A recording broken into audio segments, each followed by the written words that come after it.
I am going to turn to Matthew Lee. I see you there in New York, Matthew. If Sure. if you have a Yeah, couple of sure. questions. Thanks a lot, and I know others have questions. I'll try to keep these crisp. I wanted to ask you if you have any update on I guess relations between the IMF and El Salvador, given its announcement on Bitcoin as legal tender. And since the last briefing, also Paraguay has at least unveiled a bill, a slightly different one. If you see any difference between the two, and if your thinking has evolved. Also on Cameroon, you'd said last time that you were reviewing this letter from the women leaders. There's a lot of controversy in the country about COVID response, corruption, and missing money. And I'm just wondering, I understand that you've said that they should have a bill and trace beneficial ownership, but has there been any sort of meat on the bones of anti-corruption on that? And just if you have a response in Haiti on obviously the assassination of the president, where do things stand between the IMF and Haiti at this time? Thanks a lot. Hey, thanks, Matthew. Good to see you. Let me just start with Haiti, because I can be brief. We have made a statement that we strongly condemn the assassination and the increasing violence in Haiti. We, of course, offer our condolences and express our solidarity with the people of Haiti. We call for unity to find a way out of this crisis. We are engaged with officials in Haiti to support the country's institutions, try and help them foster economic and social stability. And, we hope to be able to work closely with the incoming government to promote economic growth and poverty reduction. Just to remind, the IMF did help Haiti during the pandemic, along with 85 other countries, with financing to help fight COVID-19. So not in a position to predict the form of any future support, but hoping for peace and stability there soon. On El Salvador, Matthew, we've talked about this a couple of times in recent press briefings. I don't really have, a comparator with, you mentioned Paraguay. I don't really have anything on that. But on El Salvador, again, as we've said, we're following the developments there.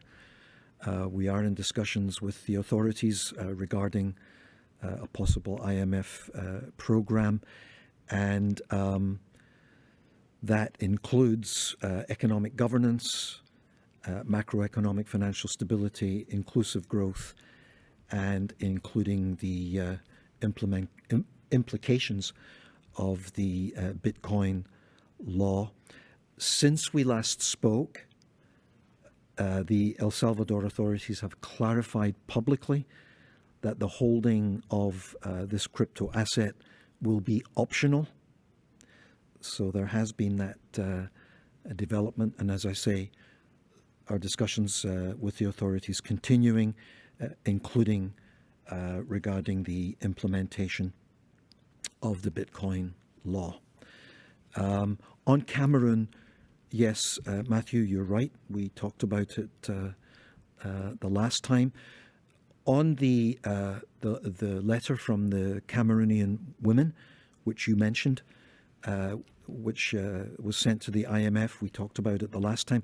I can tell you since then, IMF staff have followed up and actually met with the women leaders of Cameroon to follow up on their concerns about the governance of COVID-19 related financing.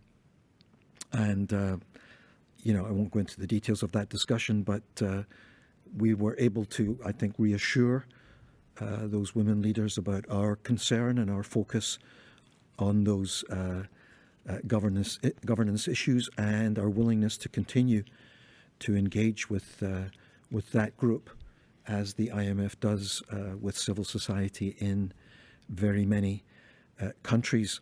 I don't really have much more on Cameroon to add, Matthew. I think I said the last time that we are calling for the publication of public procurement. You mentioned beneficial ownership of companies receiving procurement contracts. The issuance of a report on COVID-19 related spending, independent audit.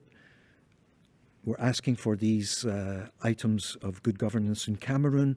We're asking for these items of good governance in many countries where we have been supporting with IMF related support for COVID-19. We're very much engaged with the authorities on these issues. And maybe just a footnote, we helped Cameroon with two rapid credit facility disbursements last year. The authorities have requested new financing arrangements, additional financing arrangements with the IMF.